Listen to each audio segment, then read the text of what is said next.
Hello दोस्तों, मैं श्रेयांश आपका स्वागत करता हूं हर बार की तरह आपके अपने यूट्यूब चैनल पता सक्सेस यूट्यूबर में। दोस्तों, आपको पता ही होगा कि हम लोग बायोलॉजी क्लास 10 कक्षा 10 का जीव विज्ञान 2 चैप्टरों को अच्छे ढंग से हर एक टॉपिक को पढ़ चुके हैं। पहला चैप्टर जैव प्रक्रम, दूसरा चैप्टर नियंत्रण एवं समन्वय। दोस्तों, आज हम आपके लिए लेके आए हैं चैप्टर 3, चैप्टर तीसरा, जिसका नाम है जीवों में जनन कैसे होता है। ये जीव जो है उसमें जनन कैसे होता है। दोस्तों, हर बार की तरह हम आज भी कह रहे हैं, जो इस चैनल पे नया है वो चैनल को सब्सक्राइब, बेल आइकन को बटन जो होता है उसे प्रेस कीजिए, क्लास का लिंक अपने सारे दोस्तों के पास शेयर कीजिए। दोस्तों, ये जो हम लोगों का चैप्टर है जीवों में जनन कैसे करते हैं, जीव जो है वो अपना जनन कैसे करते हैं। जनन करेंगे तभी तो हमारा जो वंश है या जाति है वो पीढ़ी दर पीढ़ी चलती रहेगी। हम आप लोगों के लिए केमिस्ट्री भी लेके आते हैं, जो कि केमिस्ट्री का दूसरे चैप्टर का पहला लेक्चर अम्ल जो है वो अच्छे ढंग से बताया गया है। दोस्तों, आज हम पढ़ेंगे जीव जनन कैसे करते हैं, जीव अपना जनन कैसे करते हैं। पहले हम जनन कैसे करते हैं इसके बारे में जानने से पहले हम लोगों का छोटा सा टॉपिक है जनन, रिप्रोडक्शन क्या होता है। दोस्तों, हम हर बार कह रहे हैं, बार कह रहे हैं, क्लास का लिंक अपने सारे दोस्तों के साथ शेयर कीजिए, तभी तो हम लोगों को पढ़ने में मजा आएगा। दोस्तों, यहाँ पर लिखा है जनन, रिप्रोडक्शन, ये हिंदी वर्ड है और ये इंग्लिश में जनन को रिप्रोडक्शन कहते हैं। दोस्तों, इस चैनल पे आपको हर एक सब्जेक्ट पढ़ाया जाएगा, वे भी अच्छे ढंग से। जो भी प्रॉब्लम है आप लोग कमेंट कीजिए, हम लोग रिप्लाई देंगे कि हाँ आपको जो परेशानी होगी हम लोग वे बताएंगे कि हाँ भैया आप लोगों को ये प्रॉब्लम है तो ऐसे कीजिए, ये सही हो जाएगा।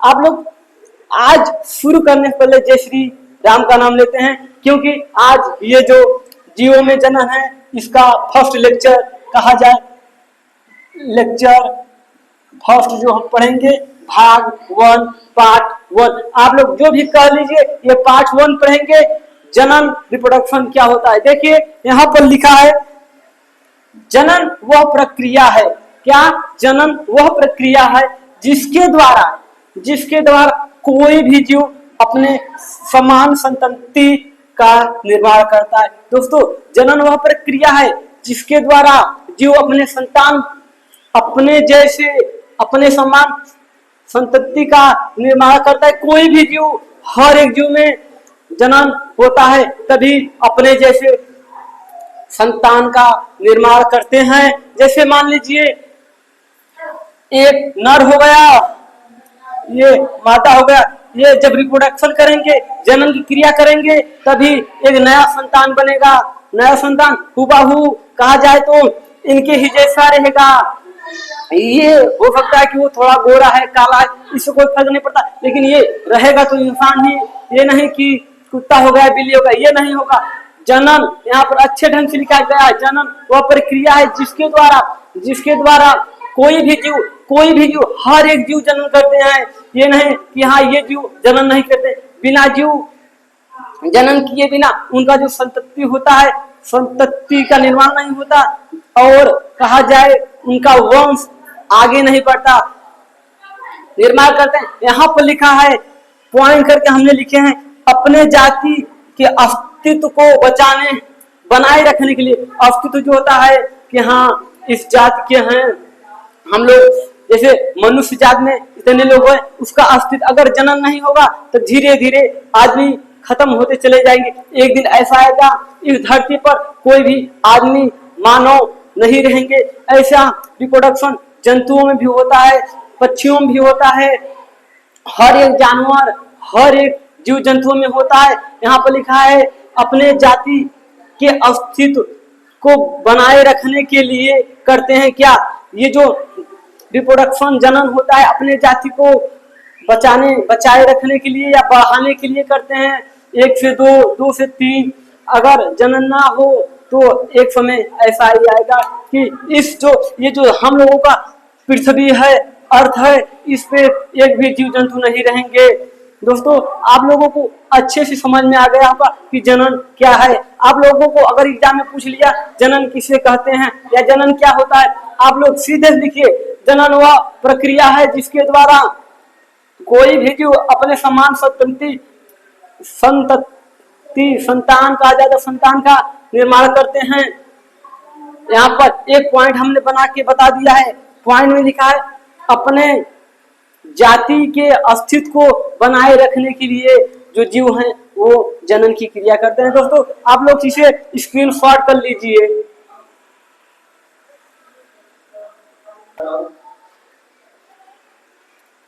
चलिए दोस्तों, हम लोगों का नेक्स्ट टॉपिक है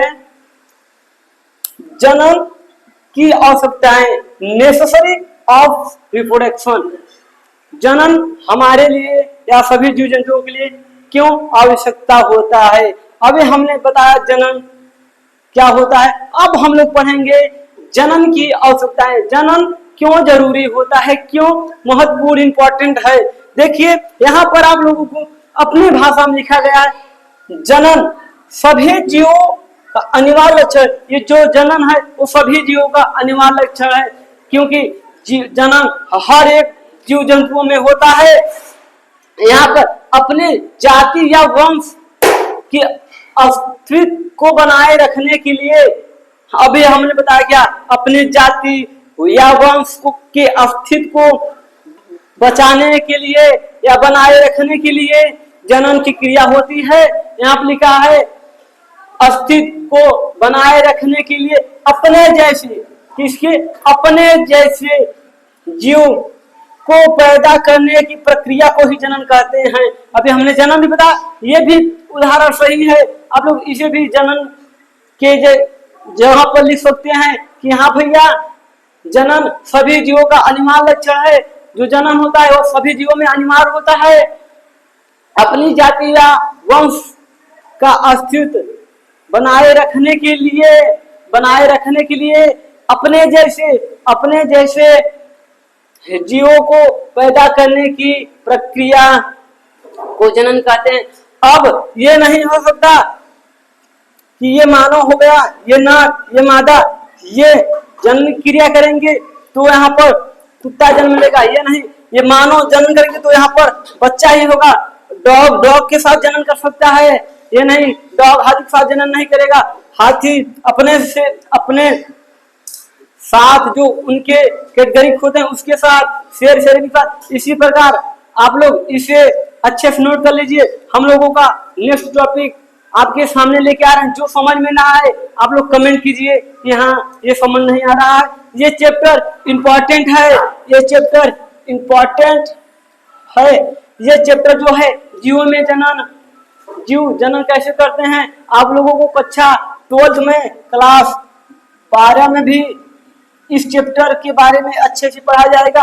हम तो कहेंगे आप लोग यहीं पढ़ लीजिए, 12 पढ़ने की जरूरत नहीं होगी, क्योंकि जो इस चैप्टर में है वही कक्षा 12 क्लास 12 में सेम टू सेम है। 1, 2, 3 टॉपिक बढ़ा दिया गया है, एक्स्ट्रा कर दिया गया है, लेकिन जितना यहाँ पर पढ़ाया जाएगा आप लोगों पे 12 की बुक से, 12 की नोट से मिलता जुलता रहेगा। क्योंकि जनन में तो अनिवार्य है, जो जनन यहाँ पढ़ाया जाएगा वही जनन 12 में रहेगा। ये नहीं कि यहाँ पर दूसरा पढ़ाएगा वहां पर दूसरा नहीं, चैप्टर एक ही है। आप लोग इसे स्क्रीनशॉट कर लीजिए।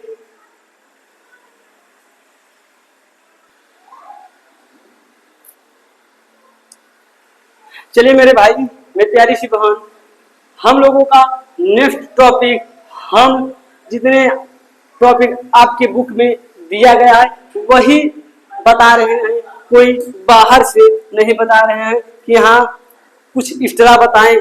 आप ये जो जितना टॉपिक अभी तक हमने पढ़ाया आपके एनसीईआरटी बुक या कहा जाए राजू प्रकाशन की बुक होती है, उसमें सब लिखा गया है, उसी को हम बता रहे हैं कि ये होता है।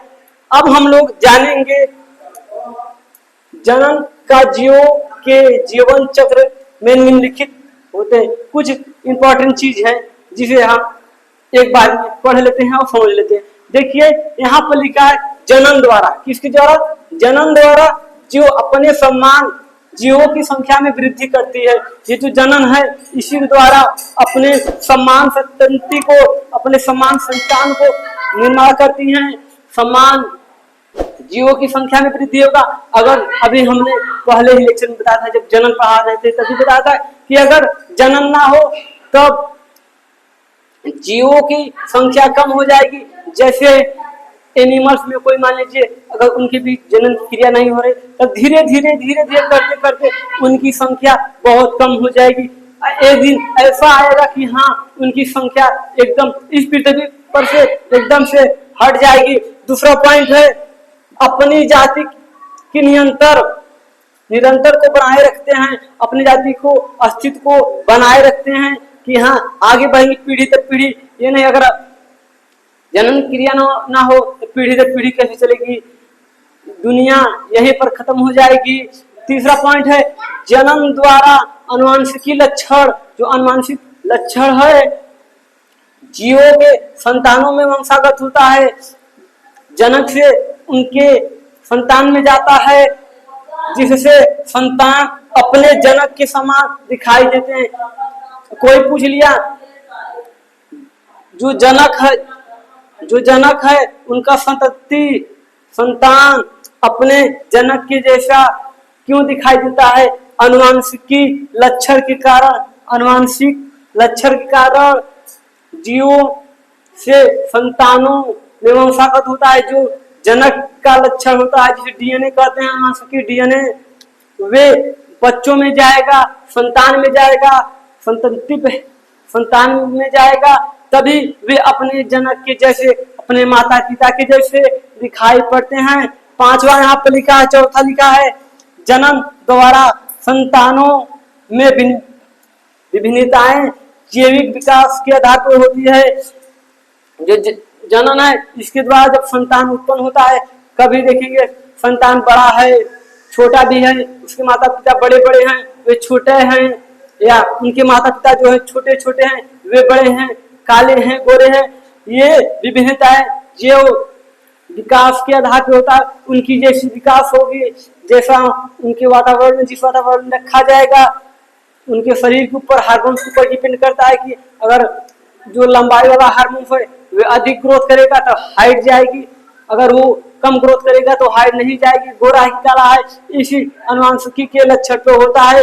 ये संतान इसी के कारण अपने जनक के जैसे दिखाई देते हैं। जनक द्वारा संतानों में विभिन्नताएं जो विकास के द्वारा पाया जाता। कोई पूछ लिया कि संतान में विभिन्नताएं किसके द्वारा होती है, तब ये जो जैव विकास है इसे हम लोग बॉक्स बना दे रहे हैं।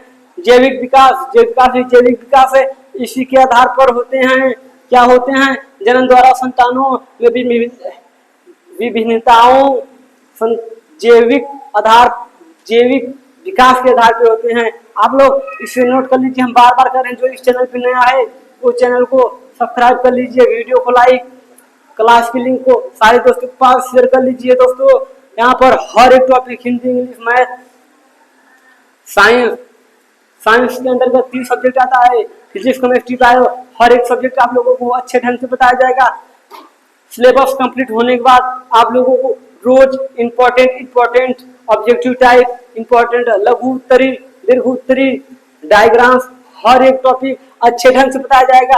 आप लोग इसे अच्छे से अपने नोट्स, बायोलॉजी का जो नोट्स बनाए हैं उसमें लिख लीजिए। आप लोग इसे स्क्रीनशॉट कीजिए, हम बगल हो जा रहे हैं तभी तो पूरा आएगा, इतना लिखा है, आप लोग स्क्रीनशॉट कर लीजिए।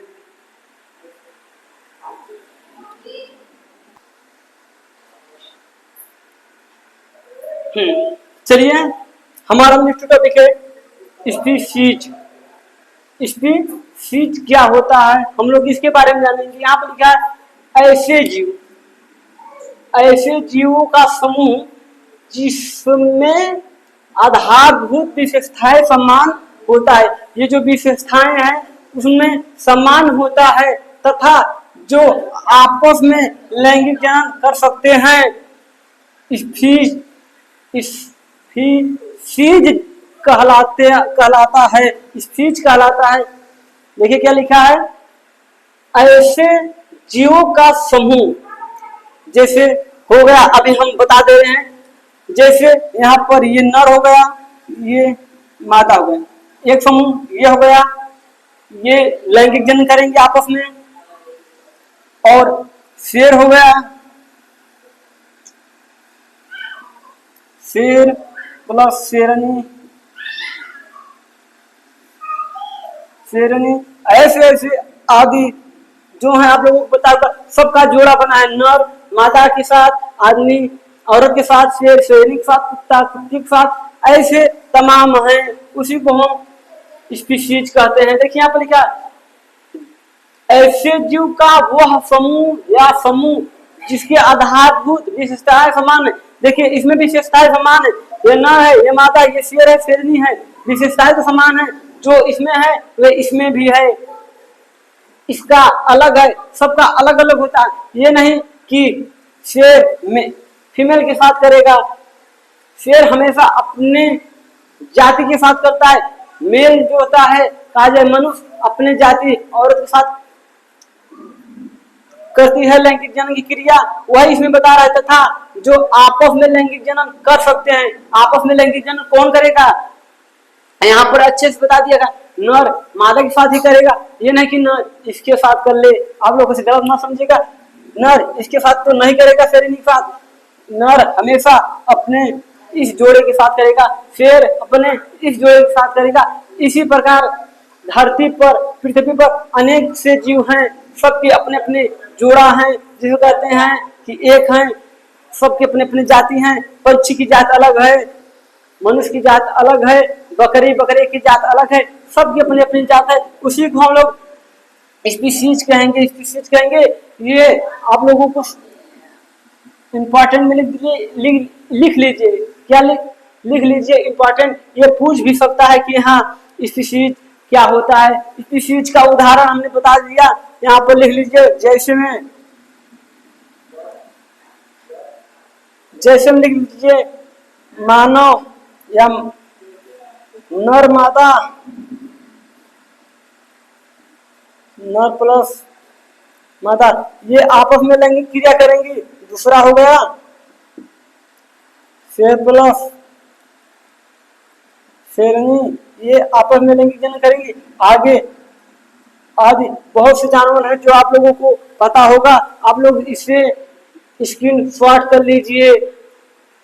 ये जो आज हम भले ही थोड़ा पढ़ेंगे, लेकिन हर एक टॉपिक को क्लियर कराएंगे, जो आप लोगों को समझ में आया है वे आप लोग कमेंट कीजिए। एक बात बता दें, चैप्टर बायोलॉजी का चैप्टर 1 चैप्टर 2 जो ना देखा हो, डिस्क्रिप्शन बॉक्स में चैप्टरों का लिंक को डाल दिया गया है, पिन कर दिया गया है, आप लोग तुरंत जाइए चैप्टर 1 2 देखिए। ये 3 चैप्टर है, तीसरा चैप्टर, इसके बाद हम लोगों का लास्ट चैप्टर वंशागति अनुवांशिक की लक्षण के बारे में पढ़ेंगे, मेंडल के नियम पढ़ेंगे। क्लास 10th में जो है चैप्टर 4 मेंडल के नियम के बारे में पढ़ेंगे। मेंडल के नियम किस पर अपना प्रयोगशाला में प्रयोग किए थे, किस मटर के पौधे पे किए थे, हर एक चीज बताया जाएगा। केमिस्ट्री का क्लास भी चलता है 4 बजे। केमिस्ट्री का जो चैप्टर 1 है रासायनिक समीकरण, रासायनिक अभिक्रिया एवं समीकरण, वे भी आप लोगों को समाप्त हो चुका है। चैप्टर 2 चल रहा है अम्ल क्षार एवं लवण, ये भी पहला लेक्चर अम्ल के बारे में अच्छे ढंग से बता दिया गया है, एसिड के बारे में अच्छे ढंग से बता दिया गया है। अब आप लोग हर एक क्लास को डेली आप लोग क्लास को ज्वाइन कीजिए, डेली नोट्स बनाइए, जो इम्पोर्टेंट बताया जा रहा है आप लोग लिख लीजिए। बस चैप्टर समाप्त होने के बाद चारों चैप्टर, जैसे 2 चैप्टर समाप्त हो गया, ये तीसरा है, ये समाप्त हो जाएगा। उसके बाद हम लोग ऑब्जेक्टिव टाइप हर एक चैप्टर का करेंगे, फिर अति लघु उत्तरी करेंगे, दीर्घ उत्तरी करेंगे, डायग्राम्स करेंगे इंपॉर्टेंट। ऐसे ऐसे हम लोग अपने मंजिल की ओर बढ़ेंगे। आप लोग इसे स्क्रीन शॉट कर लीजिए। उसके बाद हम नेक्स्ट टॉपिक आपके सामने लेके आ रहे हैं, आप लोग इसे स्क्रीन शॉट कर लीजिए।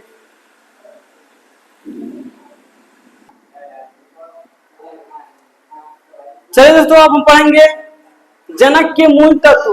जनक के मूल तत्व क्या होते हैं उसके बारे में हम लोग पढ़ेंगे बिना देर के, क्योंकि रात हो गई है।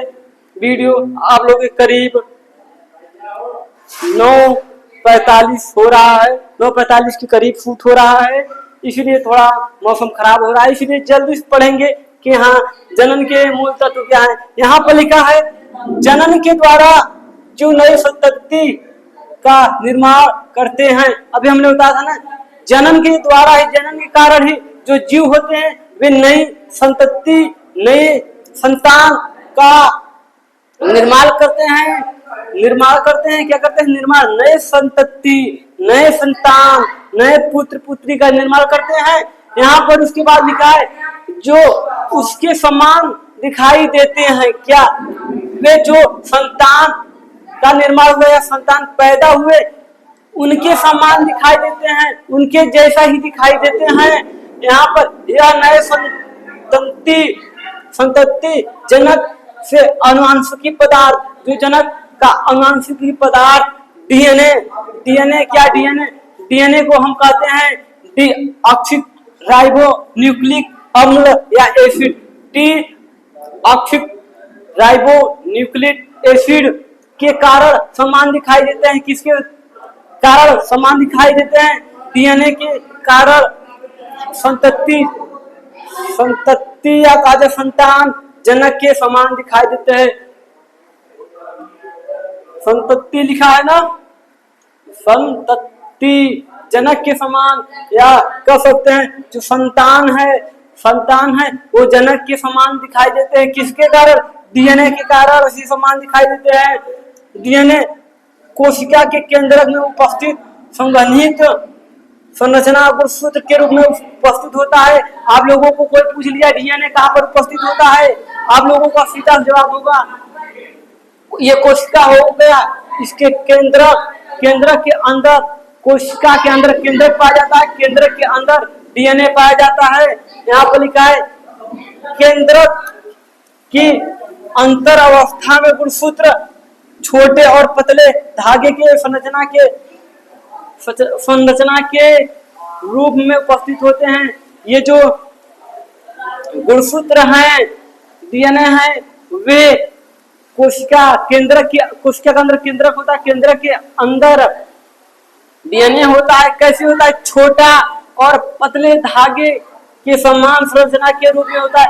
डीएनए के संरचना आप लोगों को ये आप लोग देखे होंगे, यहाँ पर बना दे रहे हैं। ये इसी प्रकार डीएनए का संरचना होता है। देखिए ये पतला छोटा सा है, इसी कारण संतति संतान अपने जनक के जैसा, माता पिता के जैसे दिखाई देते हैं। दोस्तों बारिश होने लगी है, थोड़ा लाइट का प्रॉब्लम होगा। आज के लिए बस इतना ही। जो क्लास में नया है तो चैनल को सब्सक्राइब कीजिए, वीडियो को लाइक, साथ में साथ अपने सारे दोस्तों के पास लिंक को शेयर कीजिए। आज के लिए बस इतना ही। मिलते हैं नए क्लास में नए टॉपिक के बाद। नया टॉपिक हम लोगों का रहेगा जनन का प्रकार। जनन कितने प्रकार के होते हैं? जनन 2 प्रकार के होते हैं। पहला अलैंगिक, दूसरा लैंगिक जनन। और सेक्सुअल रिप्रोडक्शन, सेक्सुअल रिप्रोडक्शन के बारे में हम लोग पढ़ेंगे। आज के लिए बस इतना ही। मिलते हैं नए क्लास में नए टॉपिक के साथ। जय हिंद, जय भारत। दोस्तों आप लोग अपना ध्यान रखिए, अच्छे ढंग की पढ़ाई कीजिए। बाय।